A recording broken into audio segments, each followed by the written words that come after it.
Hier es war een beetje meer de rede van wo sich Dinge entwickelt haben ab der Zwölfkolonie en de lot 5 jaar in afhangs 6 Jahren.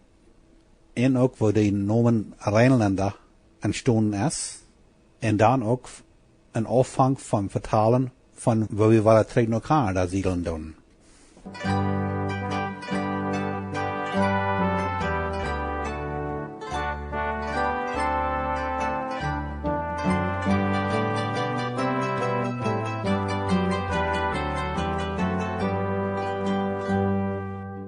Onze Geschicht Nummer 49. Ditmal vertellen wir noch mehr von was auf der Swift-Current-Kolonie in Chihuahua, Mexiko passiert in den 1970er Jahren. Wir haben letztes Mal noch gerade gesagt, dass ältester Bernhard Rempel auf der Swift-Current-Kolonie in Chihuahua einen Brief gekriegt hat von dem Ältesten auf der neuen Rio Verde-Siedlung in Paraguay. Und der Inhalt von diesem Schreiben hat nicht mal für die Rempel-Familie, aber auch für die nach Paraguay angesiedelte und für die zurückgebliebenen Swift-Currenter in Mexiko mancherlei ganz anders gewonnen gemerkt, als das geplant war. In diesem Brief steht Jakob Leventhal Bernhard Rempel: Ich habe hier gehört, dass ihr in Juni gemeint nicht die Chorfahrer mit dem Ausschluss bestrafen, und auch, dass sogar all einer von Juni Jungs ein Chorfahrtigkeit entbrucht. Wenn das so ist, dass jede Chorfahrer nicht mit dem Ausschluss bestrafen, dann kann ich, sagt ältester Jakob Leben, kort und streng, wenn die hier nach Paraguay tragen, nicht mit YouTube arbeiten. Als Bernhard Rempel diesen strengen Brief von Jakob Leben gekriegt hat, dann entschlossen die Bernhard Rempel und die Jakob Rempel Familie sich, nach Paraguay tragen ganz anzustellen. Die Vaters von den 3 jungen Rempel-Familien, wat Fracht al naar Tampico geschickt hadden, fuhren voets naar deze hoofdstad haan en holden Fracht terug. En dat weer dat een van naar Paraguay trekken willen voor de Rempel-Families. De Swift-Currenter Families, wat al naar Paraguay getrokken waren, en ganz damit gerekend hadden dat ältester Bernhard Rempel en prediger Jakob Rempel met Families top ook hierankomen worden. Die feilten sehr enttäuscht, dass die Rempel-Families älteste und Prediger Übersiedeln nach Paraguay anstellten. Aber die Rempel-Brüder hatten dort an harten klar, dass sie nicht mehr Part sein wollen von einer Gemeinde, die Brüder durch ein menschliches Gebot dort Brücken von modernen Maschinen in 40 Jahren verbeiden wird und dann die Brüder ausschlüten, die sich dort nicht verbeiden lassen wollen. Und wenn ältester Jakob Leben an dort all klar und entschieden weiten leid, dass er da nicht mit Antop arbeiten will in Paraguay, dann wollen sie all lieber in Mexiko bleiben. Kriegt in dieser Zeit, als ältester Bernhard Rempel und Prediger Jakob Rempel planten in Reitmilken zum nach Paraguay tragen, planten die meiste von den nie gewählten Oms und Vorsteher ab der Swift-Current-Kolonie eine Uitwanderung nach Bolivia. Diese Oms wussten, dass ältester Bernhard Rempel nicht mit Antop nach Bolivia tragen will, zum danach war dort menschliche Gumreifenverbot interferieren und zu brücken. Und als diese zweite Uitwanderung von der Swift-Current-Kolonie in Chihuahua nach Bolivia geplant wird, dann war das bald klar, dass der nie gewählte älteste Johann Leben von Hamburg, der für das Siedel Port von der Manitoba-Kolonie gemeint in Chihuahua als ältester gewählt und bestätigt worden wäre, sich wahrscheinlich all mit dem Hintergedanken hat, als ältester bestätigen lassen, dass er mit den nie gewählten Predigers auf der Swift-Current-Kolonie top nach Bolivia uitwandern will, da die Swift-Currenter ältester zu sein. Und da nicht mal dort Chorfahren, aber auch dort Gumreifenräder brücken und die Trecker war streng zu verbeiden. Und wer sich dort nicht verbeiden lassen wird, mit dem Ausschluss zu bestrafen. Und Krieg so ist das auch geworden. Als diese zweite Gruppe altkolonische Familien von der Swift-Current-Kolonie von Mexiko ausgewandert wären nach Bolivia, dann wird da ab der Swift-Current-Siedlung nicht noch weiter eine neue altkolonische Gemeinde gegründet. Da wären wohl noch viel Brüder, die da haben wollen, dass ältester Bernhard Rempel, Prediger Jakob Rempel und Prediger Abraham Wieb noch weiter sollen eine neue Gemeinde gründen. Aber diese Ooms werden überzeugt, dass die Gemeinde von den menschlichen Geboten loskommen und auf einem mehr biblischen Grund gegründet worden muss, wann Gott mit der Gemeinde senden soll. Und um dort ein Leiden zu kennen, so feilten sie, werden sie zu schwach gelehrt.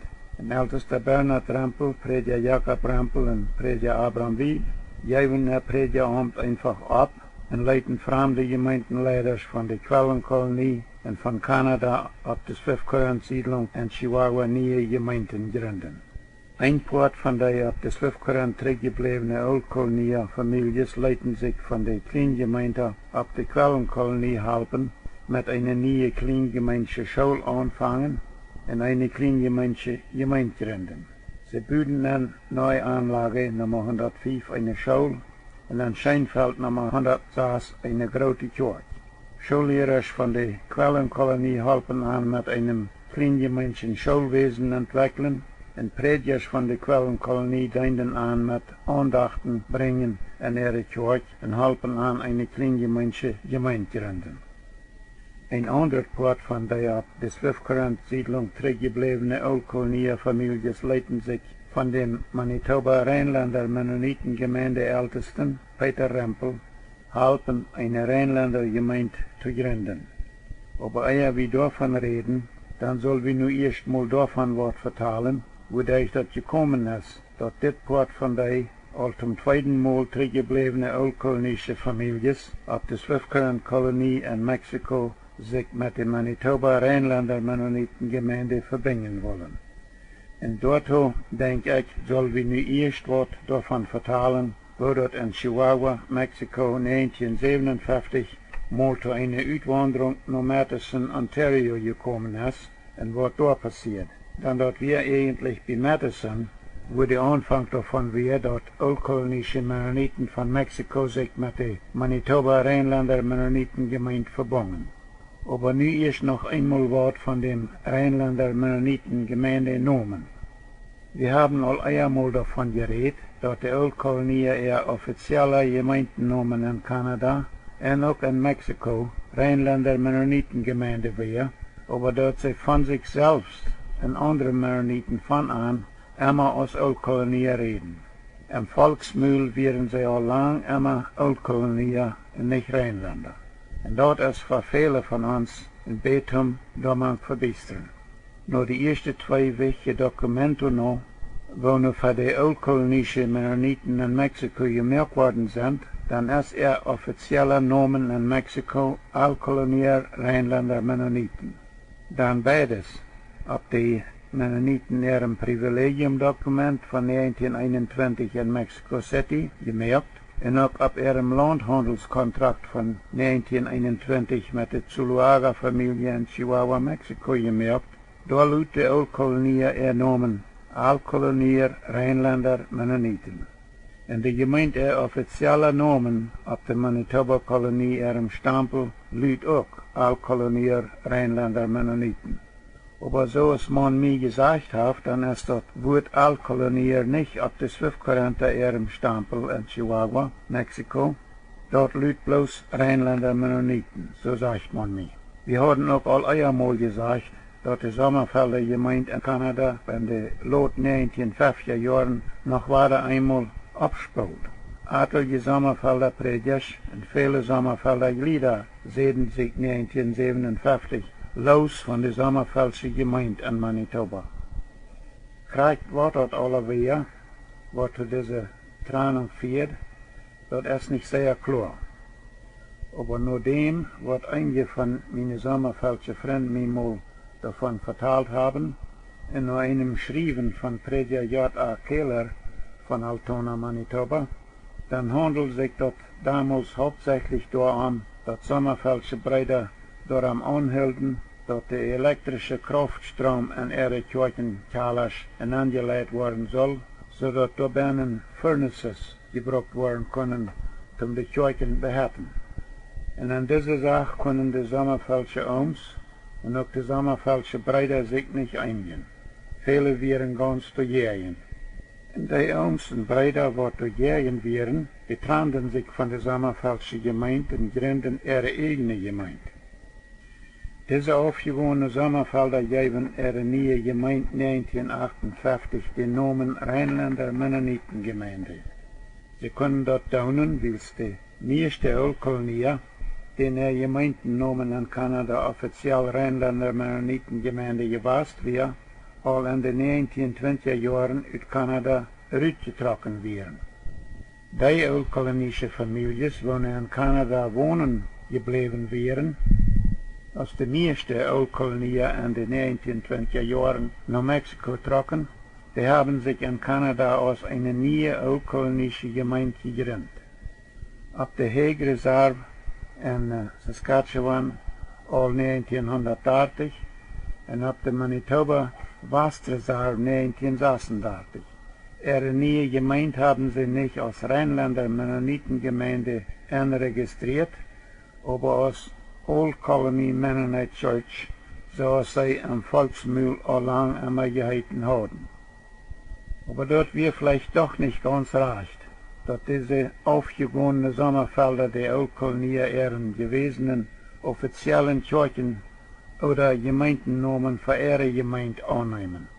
Dann zum allerwenigsten wird es dort noch schwerer zu verstehen, wer die Ölkolonien in Kanada gewasst sind, wer die von der sind in Mexiko, in Kanada, in Zestwoer in der Welt, und wer die Rheinländer sind, die sich 1957 und 58 von der Sommerfelder Gemeinde in Kanada aufspulten. Und dort nicht mal für die meiste von unseren von der Ölkolonien in Rheinländer in Mexiko, in Kanada und in den Vereinigten Staaten von Amerika, aber auch viel mehr noch für andere Mennoniten. In allem Anschein noch, dann haben die neue Rheinländer gemeint, ihre Oms entweder nicht in Fall verstanden, wer wie Ölkolonie wären, beide in Kanada und in Mexiko, oder ihre Motive sind vielleicht nicht ganz echt gewesen, wenn sie aus ihrer Arbeit an unsere Ölkolonie anfangen, ansehen, dort, wenn sie sich mit antaubschloten, dann bleiben sie, was sie all immer gewasst werden. Und dadurch seien nu sehr viele von der Ölkolonie in Mexiko und auch in Kanada, wo sie sich mit den manitobischen Rheinländern taubgeschloten haben, dort sie geblieben sind, was sie immer gewasst sind. Und dort stimmt wohl auch einerseits. Dann die Ölkolonie ihr offizieller Namen wir all immer Rheinländer Mennonitengemeinde.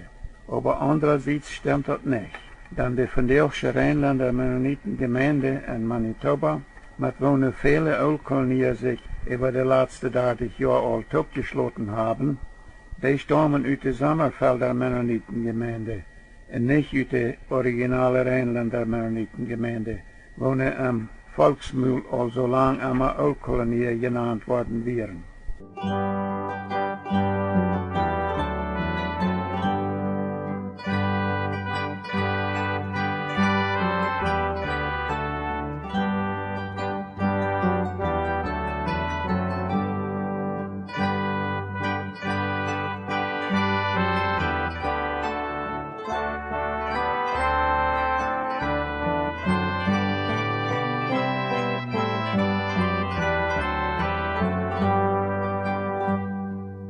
So mehr alle mennonitische Wanderungen wurden immer von ihren Leitern erst gut geplant und dann sachlich durchgeführt.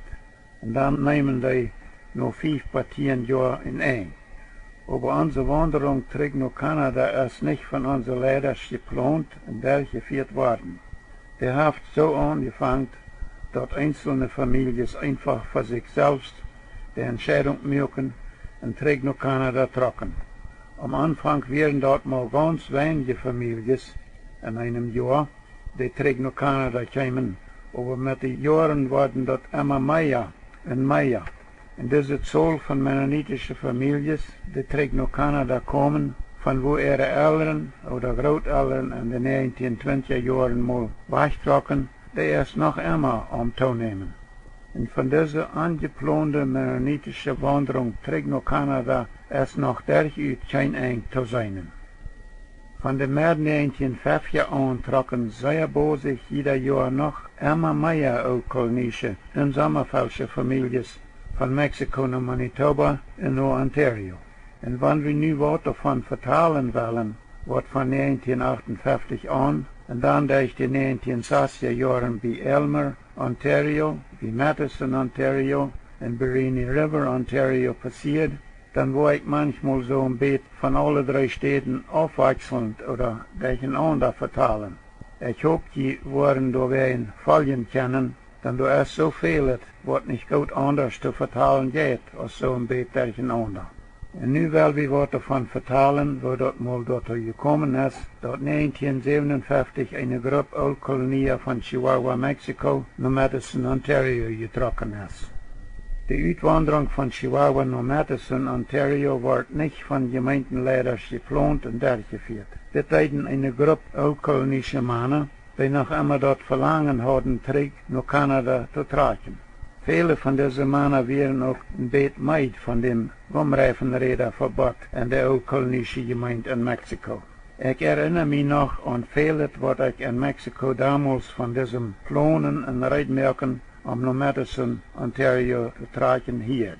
Etliche Männer hadden in der Madison-Gegend in Ontario uitgekundschaft, dat er biljeforms te kopen waren en dat er ook veel biljet Bosland van de regering op goede bedingingen te kopen waren.